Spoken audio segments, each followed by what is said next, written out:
आज़ाद कश्मीर और दुनिया भर में देखने वालों को असद अली बलोच का सलाम। अनटोल्ड स्टोरीज़ में आज हम आपको बताने जा रहे हैं कि तसव्वुफ़ मीर कौन है। आइए जानते हैं तसव्वुफ़ से उनकी ज़िंदगी की कहानी, उन्हीं की ज़बानी। सबसे पहले तसव्वुफ़ बहुत शुक्रिया कि आपने हमें वक़्त दिया। तसव्वुफ़ ये बताइएगा कि अपनी इब्तदाई ज़िंदगी के मुतल्लिक थोड़ा बहुत बताइए कि आपने अपनी इब्तदाई तालीम कहाँ से हासिल की और आपकी एजुकेशन क्वालिफ़िकेशन क्या है? अ, बहुत शुक्रिया असद। सबसे पहले आपका शुक्रिया अदा करता हूँ कि आपने जो है मुझे मौका खुशामदीद। दिया। और इब्तदाई तालीम जो है मैं शुरू से ही मुज़फ़्फ़राबाद में हूँ और यहाँ पर ही एक बड़ा अच्छा कॉलेज हुआ करता था, school and college oriental science college के नाम से, अभी जो रीड फाउंडेशन में कन्वर्ट हो चुका है, तो वहाँ पर इब्तदाई तालीम है मेरी। और फिर कुछ अरसा जो है मैंने डिप्लोमा किया था सिविल इंजीनियरिंग का। और क्योंकि मुझे शुरू से मीडिया का शौक था, तो उसके बाद फिर मैंने मीडिया जॉइन कर लिया था। और फिर जो बाकी की तालीम है वो मैंने कुछ अर्सा मैं बाहर गुज़ार कर आया हूँ 2 साल यूएई में। और वो फिर मैंने जो है इसीलिए मतलब एक शौक भी था बाहर जाने का, और साथ एक वो बस कोई गाइडेंस इतनी क्लियर नहीं थी कि क्या करना है। तो फिर जब वहाँ गया तो फिर दोबारा फ़ील हुआ कि नहीं, मीडिया छोड़ के आया हूँ, तो वो ना मेरे हाल में कीड़ा होता है मीडिया का, वो आपको ख़त्म नहीं हो सकता कभी भी। तो वो फिर दोबारा वापस आया और फिर उसके बाद से मैंने दोबारा से जो है मास कम्युनिकेशन की जो डिग्री है, पहले फिर उसकी तरफ परस्यू किया और साथ-साथ मैं काम भी करता रहा। और बस यही है। अच्छा ये बताइएगा आपने जैसे कहा कि आपको मीडिया फ़ील्ड का शौक था, तो ये शौक कैसे हुआ आपको? ये शौक इस तरह से हुआ कि शुरू से ये था कि टीवी पे ड्रामास देखते थे, तो वो एक शौक था कि ड्रामास में जो है काम करें, लेकिन कोई सिमत का इस तरह से तयन नहीं था। तो एक हमारे नेबर ही हैं वो, जब एजेके टीवी लॉन्च हुआ था, पीटीवी का जो एजेके सेंटर है अर्थक्वेक से पहले, तो वो वहाँ पर काम किया करते थे। तो क्योंकि वो नेबर थे और 1-2 साल ही मुझसे बड़े थे और वो छोटे बच्चों का प्रोग्राम करते थे तब। तो बड़ा एक वो शौक तब डेवलप हुआ था कि करें। लेकिन ये कि तब सच्ची बात है कि उम्मीद नहीं थी कि इस फ़ील्ड में आएँगे तो कोई रख लेगा। तो फिर एक दोस्त है, उन्होंने जो है रिकमेंड किया। फिर यहाँ पर तब सिटी न्यूज़ हुआ करता था, फ़िदा हुसैन साहब मेरे उस्ताद अभी भी जो है वो मेरे उस्ताद ही हैं। और बस उनकी तरफ हम गए और उन्होंने फिर हमें मौका दिया और अल्हम्दुलिल्लाह फिर इस सफ़र का आगाज़ हुआ। अच्छा आपकी जो एक मेजर पहचान है वो रेडियो की वजह से है और आपकी आवाज़ जो है वो हम तमाम सुन चुके हैं और हम तमाम उसके बड़े बहुत बड़े मदाह हैं। बहुत शुक्रिया। तो ये बताइएगा कि रेडियो पर कैसे आए और एक आरजे के लिए आप क्या कहेंगे कि कैसे एक आरजे अपने आप को निखार सकता है? रेडियो पे हंगामी तौर पे ही आया हूँ मैं, क्योंकि मुझे टीवी का शौक था और मुझे सच बात है कि पता भी नहीं था कि मेरी आवाज़ में अच्छी है, ये इसको एनहांस किया जा सकता है। तो फिर ये हुआ कि जिस वक़्त प्रोग्राम शुरू किया था ऑन स्क्रीन, तो उसमें भी कुछ लोग आके ना बताते थे कि आपकी आवाज़ और आपकी टोन जो है वो आरजेज़ की तरह की है। लेकिन ख़ैर तब भी कोई इतना इंटरेस्ट नहीं था। फिर एक दफ़ा एक इंटरव्यू दिया था मैंने एजेके रेडियो पे ना, और वो एक दोस्त थे। तो वहाँ पर एक ख़ातून थी, वो मुझे मिली, उन्होंने कहा कि आपकी आवाज़ बहुत अच्छी है, आप फलाँ-फलाँ तलफ़्फ़ुज़ दुरुस्त करें, ये करें, वो करें, तो बल्कि जाते हुए ऑडिशन भी दे के जाएँ। ख़ैर वहाँ पे ऑडिशन भी दिया, लेकिन फिर उसको दोबारा मैंने फ़ॉलो अप नहीं किया। और यहाँ पर एक एफ़एम लोकली अभी भी चल रहा है 105.4, तो वहाँ पर बस दोस्त है कि उनको मैंने कहा कि मैंने जाना है, उन्होंने फिर मुझे वो वहाँ पर हम गए और प्रैक्टिस जो है फिर वहाँ पे स्टार्ट की मॉर्निंग शो के तौर पे। 2 घंटे का शो हुआ करता था। अल्हम्दुलिल्लाह लिसनर्स भी साथ जुड़ गए, क्योंकि जब आप मेहनत से कोई काम कर रहे होते हैं ना, तो अल्लाह ताला फिर आपको ज़रूर उसका फल अता करता है। और मोहसिन सयाब साहब हैं रेडियो पे, उन्होंने बड़ी हेल्प की मेरी। और वो प्रैक्टिस ये था कि वो कहते थे कि आप ये शो पूरा रिकॉर्ड हम क्योंकि करते ही हैं रेडियो पे, तो ये आप साथ लेकर जाएँ और रात को इसको सुना करें, अपनी गलतियाँ खुद निकालें ना। उन्होंने कभी कोई गलती इस तरह निकाली नहीं। तो वो फिर हम लेके जाते थे, रात को सुनते थे खुद, फिर खुद एनहांस करते गए कि इस तरह बोला, ये टोन थोड़ी धीमी है, ये बीजीएम के साथ नहीं जा रही, ये वो करते-करते तो फिर अल्हम्दुलिल्लाह कुछ अरसा लगता है। पहले तो आपको अपना अंदाज़ एनहांस करना पड़ता है, और जब जहाँ तक आप वॉइस का पूछ रहे हैं, तो वो प्रैक्टिस से खुद ही एनहांस हो जाती है। आपके पास जब मौके होते हैं, अब जब आप ऑन स्क्रीन होते हैं, आप अगर घर में भी प्रैक्टिस करते हैं, रिकॉर्ड करके बार-बार सुनते हैं, तो उसमें आपके पास ये ऑप्शंस होते हैं कि आप कभी भी ये मत समझें कि आप हरफ़े आखिर हैं, आपसे अच्छा कोई नहीं है, या आप बस जो है जितना सीख लिया वो इनफ़ है आपके लिए। अभी तक जो है आप, बल्कि मेरे दोस्त भी हैं, भाई भी हैं, अभी भी जब कोई वर्ड मुझे प्रोनाउंस करना शायरी में नहीं आता, तो आपको पता है कि मैं ऐसे है। आपको मैसेज करता हूँ और पूछता हूँ जी इसको किस तरह पढ़ते हैं। तो ये ऐसा नहीं होता कि सबको सब कुछ आता है, आपने वक़्त के साथ सीखना होता है और सीखने का मरहला कभी भी ख़त्म नहीं होता। अच्छा ऑन कैमरा लाइफ़ और ऑफ द कैमरा लाइफ़ दोनों एक तरह से हम समझते हैं कि हुँ, एक अलग लाइफ़ होती है और एक अलहदा ऐसा ही है। तरीके से आप लेकर चलते हैं। तो कोई ऐसा फ़ैन मोमेंट बताएँ ऑफ द कैमरा जो आपके साथ हुआ हो आपकी ऑन द कैमरा पर्सनैलिटी की वजह से? मुझे रेडियो की वजह से ज़्यादा लोग जानने लगे हैं और रेडियो का मैं आपको बताता हूँ, फिर टीवी का भी बताऊँगा। अभी टीवी वाला अभी रिसेंटली हुआ है। अच्छा, रेडियो का यहाँ पर एक ब्रांड है फूड का, वहाँ पर मैं गया तो उनसे मैंने कोई बात वगैरह की। मैंने कहा जी, उन्होंने मेरा नाम लिया ना, उन्होंने कहा जी तोशी भाई आप जो है तो मैंने कहा आप मुझे जानते हैं? तो उन्होंने मुझे कहा जी, जी आपको कौन नहीं जानता। अच्छा, मेरा एक शुरू से इश्यू रहा है कि जिसका मैं समझता हूँ कि एक मुझे फ़ायदा ही हुआ है कि हम, वरना ना थोड़ा-सा गुरूर इंसान में आ जाता है कि मुझे घर में कभी किसी ने नहीं सुना, ना फ्रेंड्स में कभी किसी ने ऐसे ही है। सुना है और कभी फ़ील ही नहीं हुआ कि भाई हम कुछ कर रहे हैं बाहर ना। तो जब कोई हमें पहचानता है तो मुझे बड़ी हैरत होती है कि अच्छा ये मुझे जानता है। तो मेरे ख़्याल में जितना आप डाउन टू अर्थ रहेंगे उतना आपके लिए फ़ायदा है। तो वो एक बड़ा डिफरेंट था। और टीवी का भी अभी हुआ है, मैं केटू टीवी पे काम कर रहा हूँ तो नीलम में गया था तो वहाँ पर एक बुज़ुर्ग हैं, वो हमेशा ही मुझसे मिलते थे। मेरे एक फ्रेंड है, उनके साथ मैं अक्सर नीलम जाता हूँ। तो उन्होंने ना उनसे कहीं ज़िक्र किया कि आपके साथ जो फलाँ बंदे आते हैं जी, उनको मैंने टीवी पे देखा है, तो ये वो। तो जब नेक्स्ट दफ़ा हम गए तो वो वहीं पर ही हॉस्पिटलाइज़ थे, थे। अच्छा। ओह! उनको ड्रिप लगी हुई थी। तो हुँ, वो ना जब उनको पता चला कि मैं हूँ तो वो ड्रिप वो उतार के ना तो मुझे मिलने के लिए आए ना बाज़ार में। तो वो मेरे लिए एक बहुत बड़ा फ़ैन मोमेंट था। फिर वो घर लेके गए, उन्होंने खाना खिलाया, फिर हमने तस्वीरें साथ क्लिक की। तो मैं नहीं समझता कि मैं इस काबिल हूँ, लेकिन ये लोगों का बड़ा प्यार होता है और अगर आपको कोई सुनता नहीं है, आपको कोई देखता नहीं है, तो फिर आपका कोई फ़ायदा भी नहीं है, आप जितने मर्ज़ी आगे हैं। तो वो आपका इख़लाक़ भी बड़ा मैटर करता है। एक दफ़ा तो आपको जिसने स्क्रीन पे देख लिया या आपके साथ रेडियो पे आपको सुन लिया, वो तो ठीक है, लेकिन उसको अपने साथ चलाते रहना आपके इख़लाक़ के ऊपर डिपेंड करता है, तो वो भी बड़ा मैटर करता है। अच्छा तसव्वुफ़ आप मेरे भी टीचर हैं और आप मैथ्स कॉम भी पढ़ाते हैं, मीडिया जी। स्टडीज़ के टीचर भी हैं। तो ये बताइएगा कि टीचिंग का प्रोफ़ेशन जब आपने इख्तियार किया, तो उसमें आपने क्या कुछ नया सीखा? उसके साथ ये बताइए आपका तजुर्बा ये कैसा रहा? और जब आप देखते हैं मीडिया स्टडीज़ के स्टूडेंट्स को तो उनके लिए क्या अपॉर्च्युनिटीज़ हो सकती हैं और वो कैसे अपना जो फ्यूचर है उसमें एक्सेल कर सकते हैं? अच्छा, सबसे पहले तो आपने कहा जो आपका भी टीचर और फिर मैथ्स कॉम में पढ़ा रहा हूँ, तो अब आईआर डिपार्टमेंट में। जी, बिल्कुल। तो ये एक बड़ा शर्फ़ है मेरे लिए, स्पेशली मैं बड़ा ब्लेस्ड फ़ील करता हूँ कि मैं इस काबिल नहीं हूँ, लेकिन अल्लाह ने अता किया ये। और एक्सपीरियंस बड़ा अच्छा रहा मैथ्स कॉम के बच्चों के साथ। तो सभी जानते थे पहले से, जो फ़ील्ड के बच्चे हैं वो जानते ही थे और जो फ़ील्ड के बाहर के हैं वो अभी भी कॉन्टैक्ट में अक्सर बच्चे हैं। तो जो आपकी क्लास है आईआर वाली, वो भी बड़ी अच्छी है। मैं बड़ा ब्लेस इसलिए फ़ील करता हूँ क्योंकि बच्चे जो है ना वो मतलब छोटे बहन-भाइयों की तरह ही लगते हैं हमें, और वो ना बड़ा रिस्पेक्ट देते हैं, बड़ा प्यार करते हैं। आप उनको एक दफ़ा कोई बात समझा दें ना कि इस तरह से आपने क्लास में चलना है, तो वो उसको फ़ॉलो करते हैं। तो वो बड़े माशाल्लाह से वर्ड नहीं मुझे आ रहा, लेकिन शायद बड़े ओबीडिएंट हैं। अच्छा, और हम लोग भी बड़े ओबीडिएंट हुआ करते थे। हमने कभी किसी टीचर को तंग नहीं किया। हमारे टीचर बड़े बुज़ुर्ग हुआ करते थे ना। तो आप लोगों का ये है कि अब आपको पता है कि अब थोड़े से बिल्कुल थोड़े यंगस्टर्स यंगस्टर भी आ रहे हैं इस फ़ील्ड में।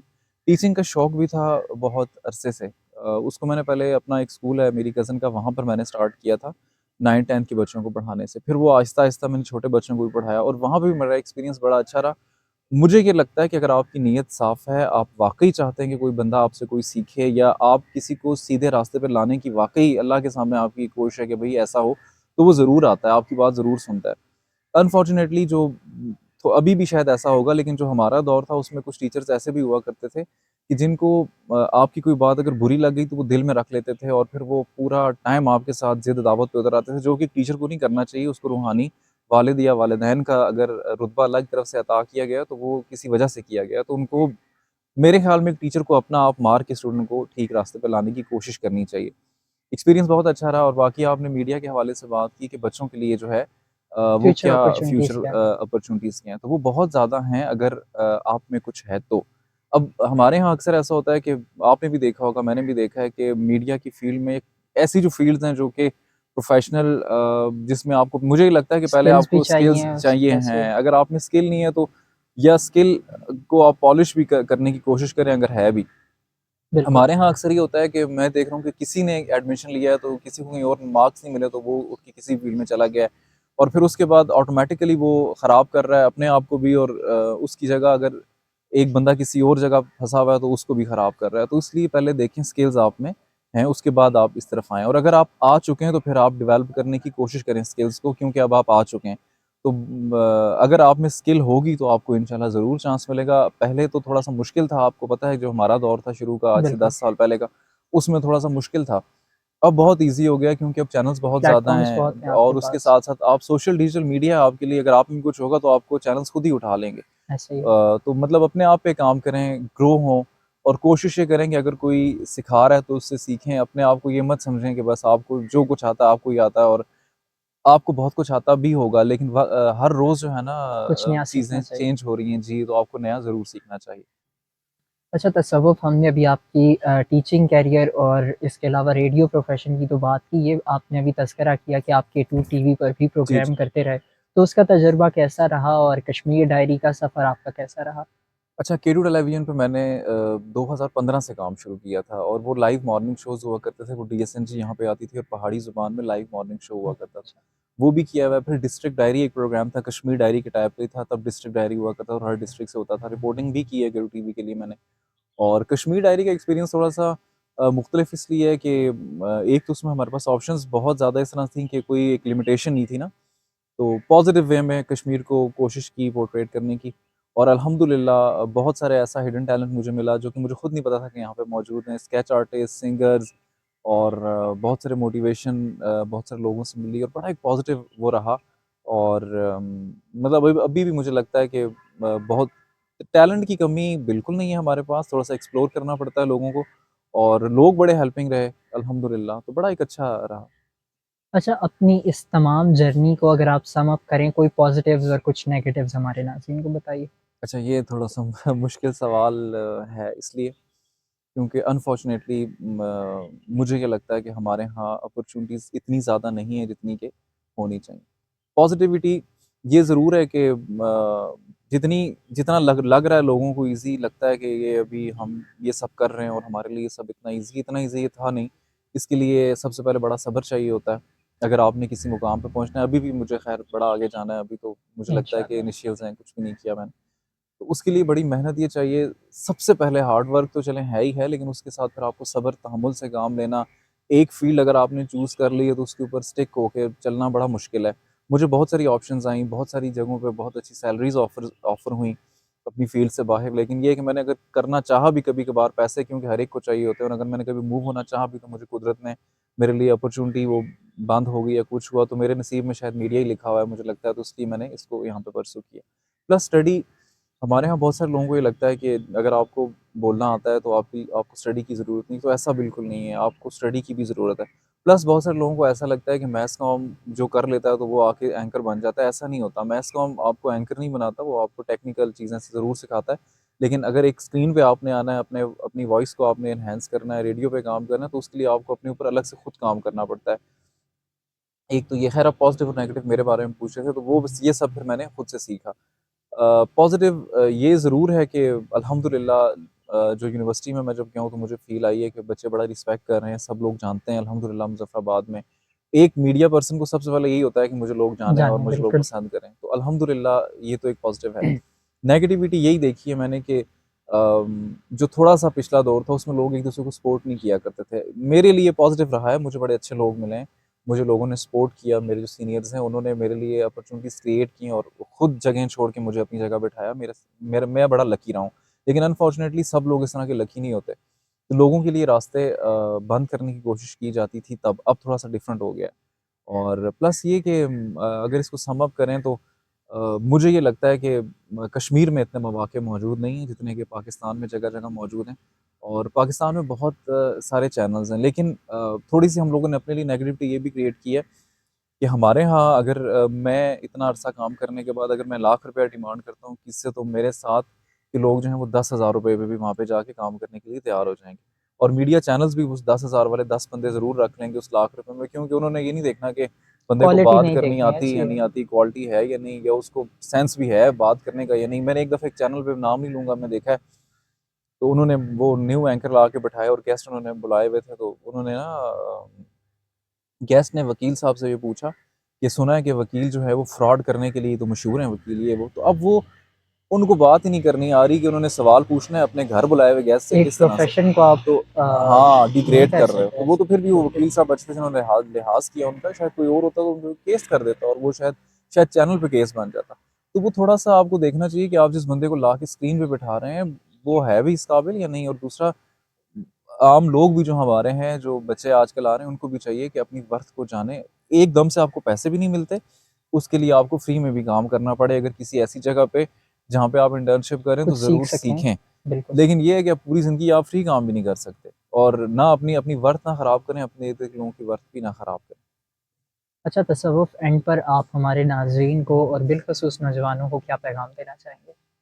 अच्छा, मैं एक पैगाम ये देना चाहूँगा कि सोशल मीडिया एक बड़ा वसीह प्लेटफ़ॉर्म है और इस पे अगर आप हैं, ज़ाहिर है सभी हम हैं, तो उसको आप पॉज़िटिवली यूज़ करें ना। बहुत सारी चीज़ें ऐसी हैं जो कि घर के मामलात घर में रहें तो ज़्यादा बेटर है। इन अ वे मैं ये कहना चाह रहा हूँ कि अगर आपको किसी बहुत सारे लोगों का ये किसी भी इदारे के बारे में आके कुछ भी बोल देते हैं, किसी भी पर्सनैलिटी के बारे में कोई भी प्रोपेगेंडा करना शुरू कर देते हैं और वो अच्छी चीज़ नहीं है क्योंकि आप शायद आज कह के भूल जाएँगे, हर एक को अपनी ज़िंदगी जीने का मुकम्मल हक है उस वक़्त तक जब तक कि वो आपकी लाइफ़ में या इंटरफेयर ना आपकी करें। नॉर्म्स में जो है तो वो इंटरफेरेंस नहीं कर रहा, तो आप उनको अलाउ करें और हर एक को मतलब आप जजमेंटल ना हो, आप जजमेंट्स ना पास करें। प्लस सोशल मीडिया के जो बच्चे या जो थोड़े से अबव ऐज के भी जो पाकिस्तान में आप देख रहे हैं जगह-जगह जी डिफरेंट चीज़ें हाइलाइट हो रही हैं और बड़े नेगेटिव वे में अपने आप को मशहूर करने के लिए लोग कुछ भी कर चाहते हैं, तो उनको भी ये चाहिए कि लोगों की इज़्ज़त का भी ख़्याल करें और अपनी इज़्ज़त का भी ख़्याल करें। तो नाज़रीन, ये थे तसव्वुफ़ मीर और आपने जाना कि तसव्वुफ़ मीर कौन है। इसी के साथ अपने मेज़बान असद अली बलोच को दीजिए इजाज़त। अल्लाह हाफ़िज़।